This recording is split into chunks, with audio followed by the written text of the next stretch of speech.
আসসালামু আলাইকুম ভাই বন্ধুরা, আশা করি আপনারা সবাই ভালো আছেন। তো আমি আপনাদের সাথে একটি আলোচনা করব। সেই আলোচনার মধ্যে দু ধরনের লোকের দু ধরনের মতামত রয়েছে। তো আমি জানি না আপনার কোন মতামত, তাহলে আপনি ভিডিওটি শুনলে পরে আপনার মতামত অবশ্যই কমেন্ট বক্সে জানাবেন। তাহলে শুরু করা যাক। নূরে মুহাম্মদ সাল্লাল্লাহু আলাইহি সাল্লামের ৭০,০০০ বছর আল্লাহর জিকির। কোনো হাদিসে উল্লেখ হয়েছে, মহান আল্লাহ পাক শাজারাতুল ইয়াকিন নামক একটি বৃক্ষ সৃষ্টি করলেন। তারপর হযরত মুহাম্মদ সাল্লাল্লাহু আলাইহি সাল্লামের নূর মুবারককে একটি ময়ূরের আকৃতি দিয়ে স্বেচ্ছাশুভ্রমতির পর্দার ভিতরে রেখে সেই শাজারাতুল ইয়াকিন বৃক্ষে স্থাপন করলেন।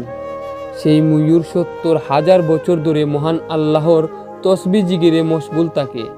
এরপর প্রেমময় আল্লাহ লজ্জার আয়না ময়ূরের সামনে ধরলেন। ময়ূর আয়নাতে নিজের অনুপম সৌন্দর্য দেখে আনন্দে বিভোর হয়ে মহান প্রভুর স্রষ্টার উদ্দেশ্যে ৫টি সিজদা করে। এই ৫টি সিজদায় পরবর্তী দুনিয়াদারি জীবনে হুজুরে পাক সাল্লাল্লাহু আলাইহি সাল্লামের উম্মতদের মুহাম্মদের উপর দৈনিক ৫ ওয়াক্ত নামাজ ফরজ করে দেওয়া হয়েছে। নূরে মুহাম্মদ সাল্লাল্লাহু আলাইহি সাল্লামের গাম থেকে বিভিন্ন বস্তুর সৃষ্টি। এরপর আল্লাহ তাআলা ময়ূর আকৃতি নূরে মুহাম্মদ সাল্লাল্লাহু আলাইহি সাল্লামের প্রতি করুণার দৃষ্টি নিক্ষেপ করেন। সাথে সাথে তার শরীর থেকে গাম নির্গত হতে থাকে। তখনই মহান প্রভু আল্লাহ তার মুখমণ্ডলের গর্ম দ্বারা আরশ, কুরসি, লৌহ, কলম, চন্দ্র, সূর্য, গ্রহ, নক্ষত্র, আসমান, জমিন এবং সমস্ত নবী রাসূল, আম্বিয়া, আউলিয়া, সালেহিন, সিদ্দিকিন, নেককার, খানায়ে কাবা আর দুনিয়ার সমস্ত মসজিদের মৃত্তিকা সৃষ্টি করেন। কুদরতে এলাহি এরপর ময়ূরকে লক্ষ্য করে নির্দেশ দিলেন, হে আমার দোস্ত, তুমি তোমার প্রিয় দোস্তের প্রতি তাকাও। ময়ূর তার দৃষ্টি প্রসারিত করে সম্মুখে পিছনে ডাইনে বামে 4টি অত্যুজ্জ্বল নূর দেখতে পেলেন।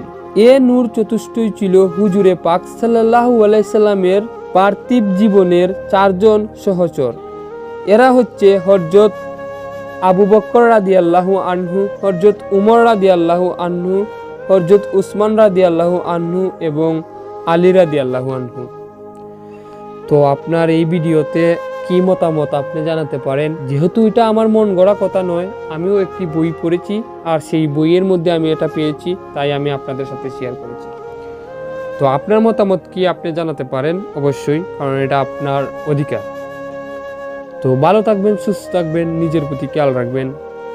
আর আমার চ্যানেলে নতুন হয়ে থাকলে অবশ্যই সাবস্ক্রাইব করে বেল বাটনটা চেপে যাবেন। তো আল্লাহ হাফিজ।